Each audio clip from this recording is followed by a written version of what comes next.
The Nation Network presents Coming in Hot.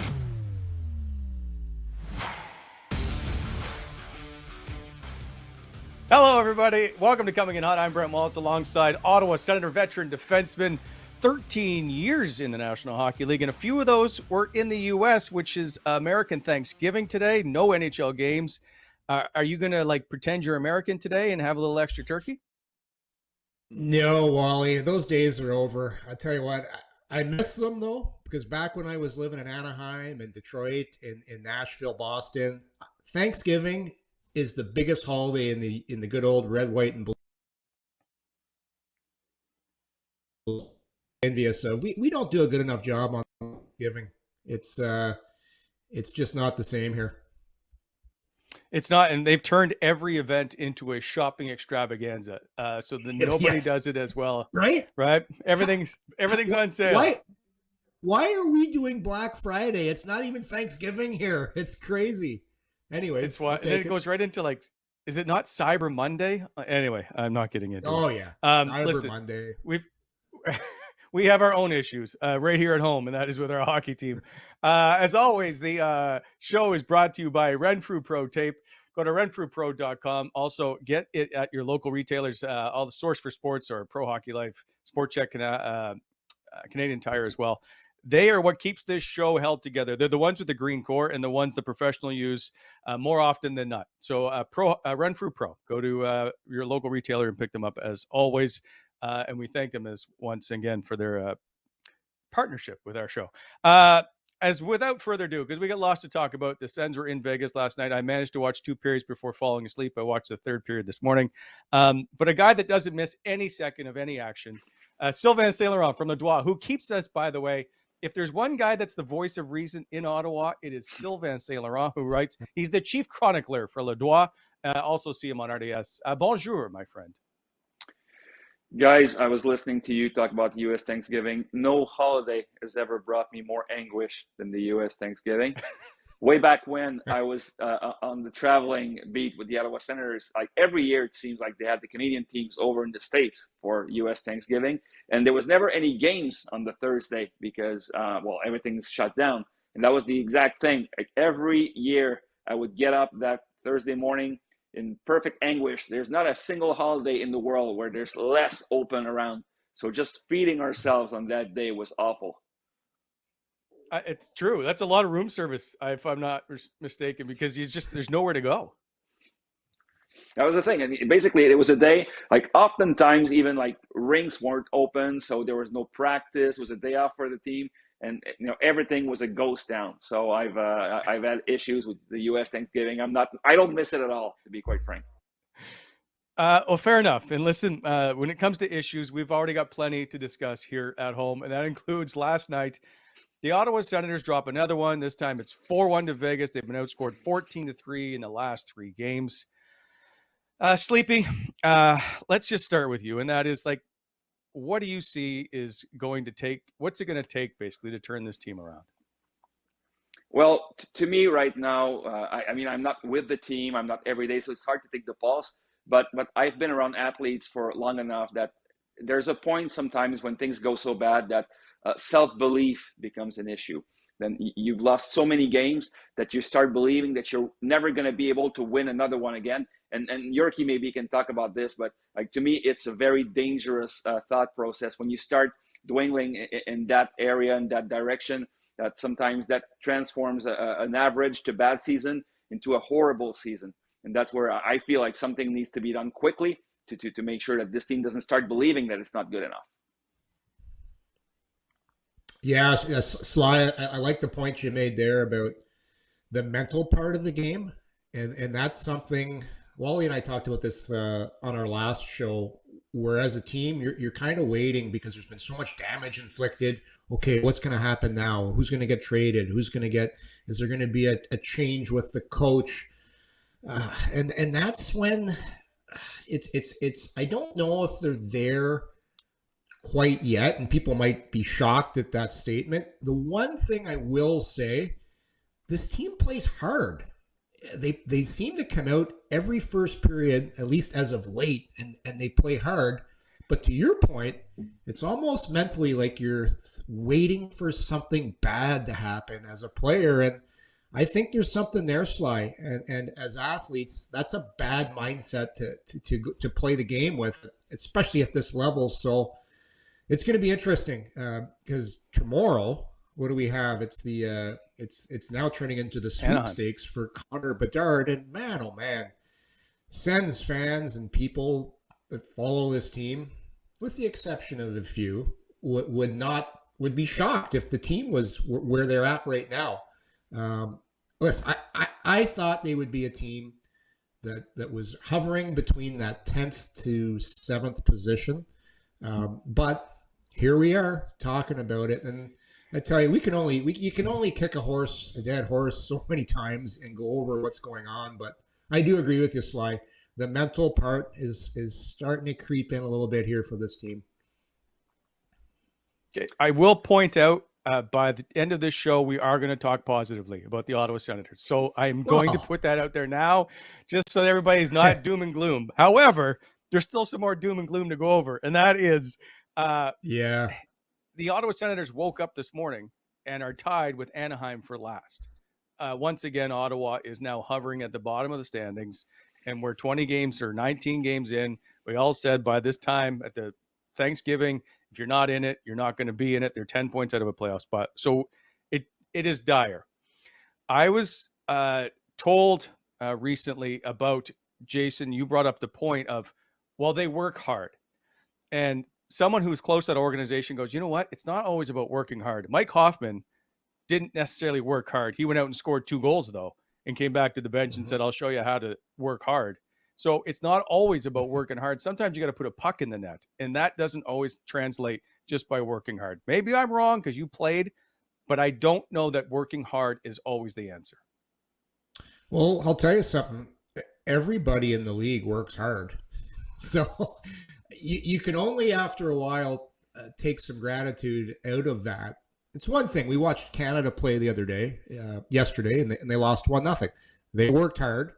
And they probably should have won that game, but that's one game where but for Ottawa, you can't keep saying that. And eventually in pro sports, there has to be something that changes, because you can only bang your head against the curve so many times before you're knocked out. So we're at the 20 game mark. I wouldn't be surprised, even with the current pending sale of the team, that there's going to be some kind of major move done after this road trip, because the fans aren't going to stand for it. And I know for a fact in this town, people will stop going. They'll stop going to the games because of nobody wants to go to a place and feel doom and gloom. You watch sports to feel happy, to get away from your real problems in life. The last thing you want to do is go watch the hockey team lose, and that's what happens. So I would suspect something will happen after this road trip, as far as some kind of move. I don't know whether or not we're talking about a possible change behind the bench. I mean, we were all, even before the season started, people were telling us that DJ Smith needed to take this team to a new level. There's no questioning the fact that DJ Smith has done an amazing job with this team. When he was brought in 2019, his mandate was clear. He needed to take all those young players and mold them into quality NHL players. Well, individually, like all the young players that were with the team back then, pretty much, you can almost say that they're all becoming, or they've all become the player that they were supposed to become. So in that sense, like even if DJ Smith's time with Ottawa was going to come to an end, I would say that he's had a pretty good run, successful run. Now, I'm with you, Jason. I think right now something needs to be done.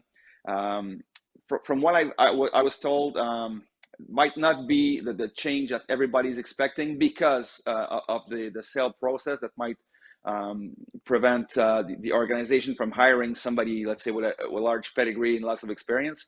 But I'm with you. I think at this juncture, I was a bit surprised. DJ Smith was given the Western Coast road trip to try and make things better. And right now, I mean, like you said, you can't just always take solace in the fact that the team's working hard and that sometimes it's close into games. You need to get over that hump and to make things better right now, and it's not happening.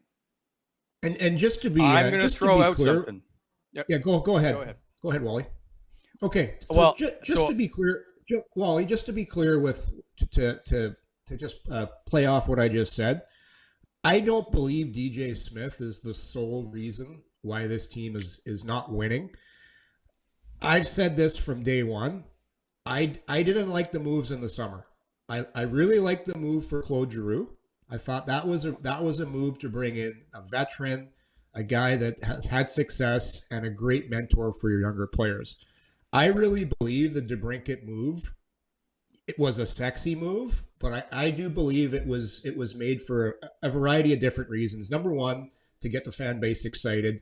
Number two, yes, the team needed to score more. Last year's scoring was a problem, but I just don't. I didn't like it, and it's easy to say that now, but this team is too overloaded on the wings, and you look at last night against Vegas. They're just a better team down the middle, and every single time they play another lineup, and this has been magnified because of the injury to Josh Norris, but this team just isn't good enough down the middle.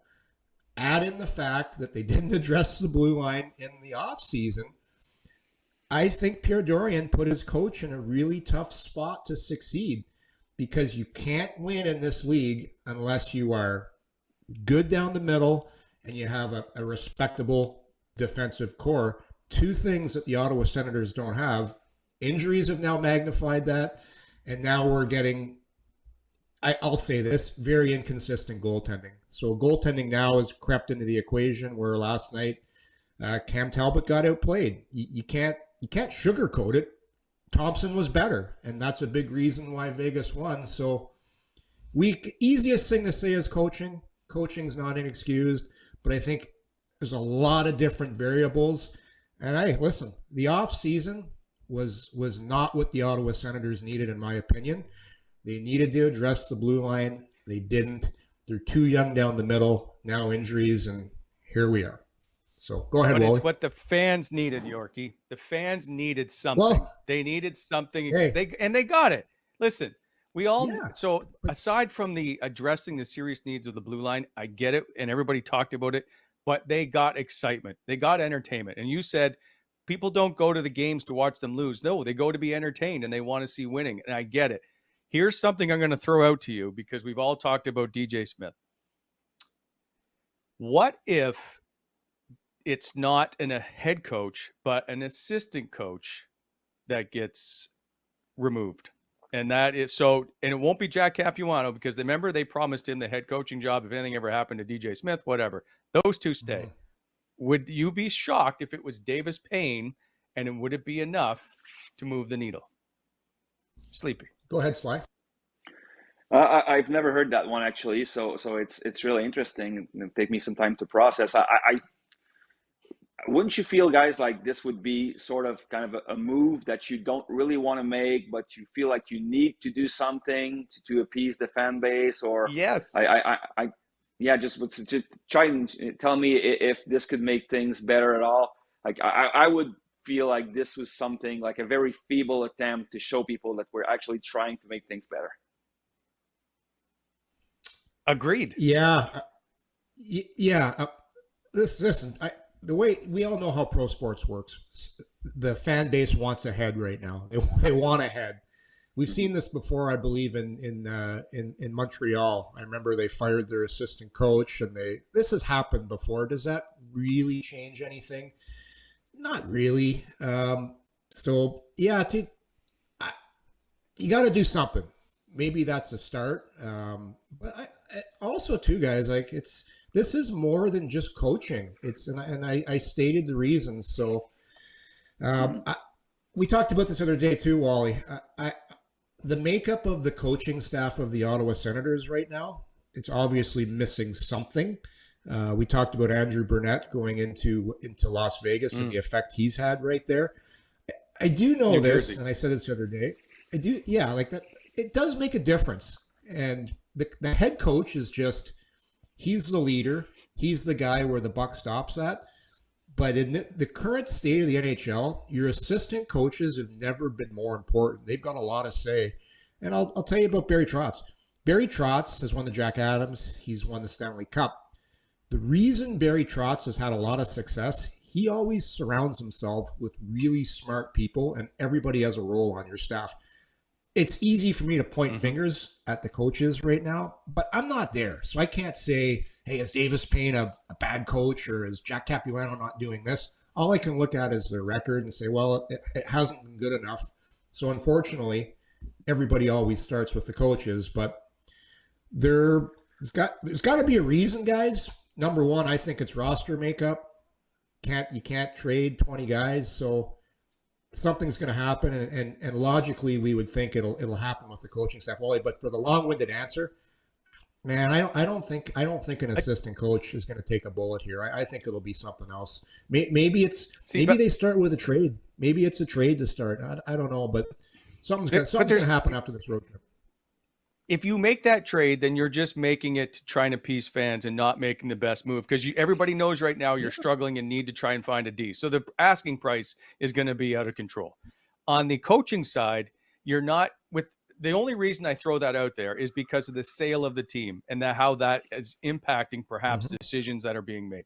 And I think that plays a part in whether or not they're going to move DJ Smith. That's all I'm saying. So I just think it's an option that don't be shocked if something like that were to happen. Because Wally, of the sale. Wally, something you just said, you don't want to make moves to appease the fan base. Well, what do you think the DeBrincat signing was in the summer? No. But the DeBrincat signing in the summer was a lot different in giving up of what you may have to give up now in order to do that. Everybody, that's all I'm saying. You need to shell out if you're going to try and make that decision now. Yeah, like to me that was just a signing. Like, hey, here's a great player. He's available. We can get him. Let's sign him. It's like, okay. It's another winger that we're adding to a mix on a team that's already heavily built on the wings. Let's give him 9. Let's allocate 9. Anyways, it's not Alex DeBrincat's fault. This team. It's not his fault. No, they're losing. Everyone. It's not his fault. So if you were to try to make that deal now for Alex DeBrincat, you'd have to give up a first-round pick. Is what I'm trying to say, because of the time of the year and where you're at.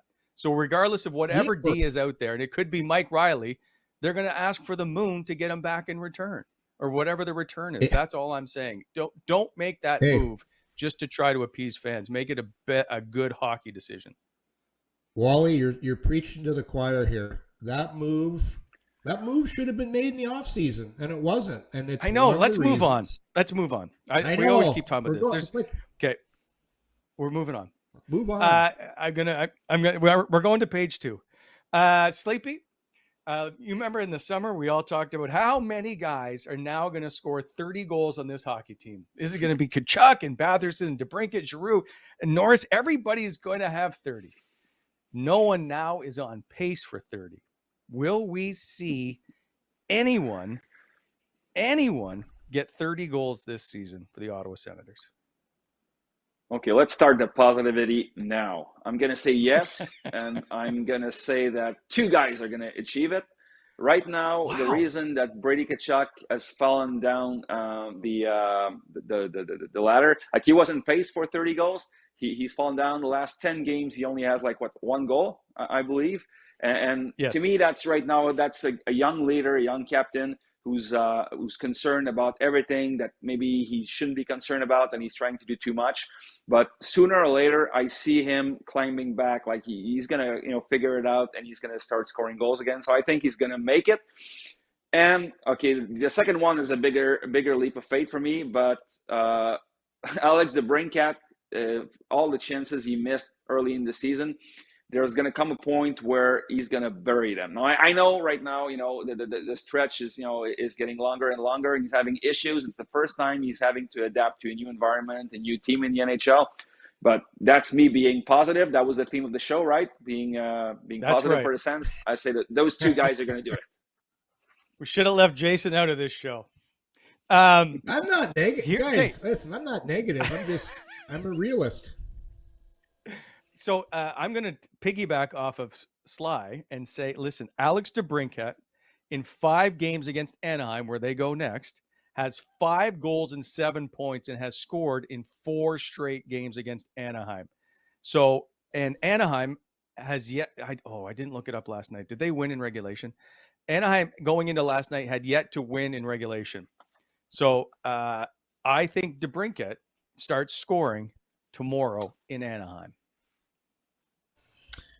Yeah, I could see that, Wally. I'll piggyback off that. DeBrincat's had a ton of chances. He's had a lot of great looks. He's going to continue to get those looks. The law of averages is going to come into play. I think he'll flirt with the 30-goal mark. And I like what Tim Stützle's doing. He's going to remain the number one center for a while here. Norris isn't coming back for a long time. I could see Stützle getting hot here and potentially threatening to get 30 goals this year. Brady Tkachuk, I think Brady's going to get 30. He's going to get hot here. And depending where the Senators are in the standings later on, I do know one thing, guys. If they do continue to struggle and things don't get better, there comes a point where the pressure is off. It becomes easier to play, and then you start playing. You start playing in a lot of games where you lose 5-3 and you get a couple goals. So I hope it doesn't get to that point, but it's not looking good right now. But I'll say out of those three, I think Stützle, Tkachuk will get it, and I think DeBrincat will get 30. But I think I'll make another prediction. I'll think DeBrincat ends up with another team later on this year, and he will finish off with 30 goals. Man, listen. I don't know what happened to you today. Well, I will. Okay, hold on a second. What do you think's going to happen? His contract's up after this year. You think he's but he's a restricted free agent. So he's going to have to say whether or not he wants to stay. Yeah. So, Sly, I'll ask you this. Are you going to make Alex DeBrincat the highest paid player on the Ottawa Senators? You know, if he gets to 30, it'll still be a bit of a disappointment given the fact that he's a 2-time 40-goal scorer. And then when he stepped in, people thought maybe there was another, gear to his play. And I've been starting to think about this. I'm thinking with the strength of the 2023 draft, if somehow you could get back a first rounder for Alex DeBrincat, and especially if you're going to draft another top player in top 3, top 5, if you get Connor Bedard at some point, I'm starting to think that, you know what, maybe that might be a buy low, sell high kind of scenario where maybe you can get something interesting and improve with the DeBrincat trade. Well, Sly, Wally, if we look at the Ottawa Senators, who are you building your team around right now? Brady Tkachuk's your captain. Tim Stützle is the future of your franchise. And you've already committed to both players. Drake Bratherson's on a very cap-friendly contract. Josh Norris is making around $7 million. Claude Giroux is 6'5" for the next 3 years. So, Wally, are you going to give DeBrincat $9 million and make him the central? So make another winger the core of your team. So basically, you're paying Giroux, DeBrincat. The only guy I know Norris and Stützle you're paying as well, but I don't think it makes sense to make another winger a priority with your salary. I think that money needs to go towards defensemen. I know the cap's going up, but it just makes no sense to sign DeBrincat for over $9 million. And that's no disrespect to the player. I think he's worth it. I think he's a great player, but it's not a fit with the Ottawa Senators. It's not. I agree with your voice of reason. I agree with it completely. It makes complete sense.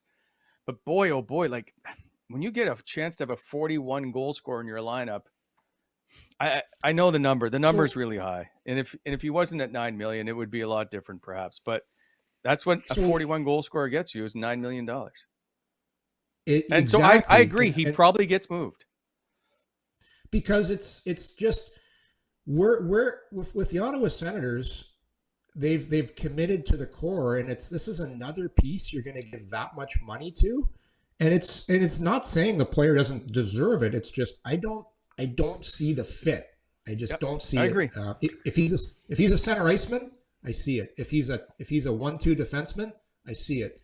But I don't see it in this particular case, and it's not a slag against the player whatsoever. All right, we're moving He's on an to amazing more player. positivity. Yeah. Yeah, Oh, go that's keep positive. going, Sly. No, I just he's an amazing player. But I mean, like, I starting to think, like, if you end up, let's say, drafting Connor Bedard, which would be a very positive thing, like, you're gonna have to get ready that in 3 years from now, he's gonna earn a lot more than $9-10 million, and at some point, something's got to give. I'm just saying that. Yep. Well, and I mean, we can talk about you got to sign Zub. You're going to have to find another D-man. You need to start building from the back end out for sure. All right. As always, the Coming in Hot Show brought to you by BEI, Bonnechere Excavating Inc. Go to BonnechereExcavating.com. The leaders in landscape, stone, aggregate. They will help you with all your needs. They're looking to hire as well. Give them a call, 613-432-1120. Go to BonnechereExcavating.com. BEI, helping to shape the Ottawa Valley. All right. Time now for what we like to call Happy SENSgiving. That's right. I stayed up all night to make this. I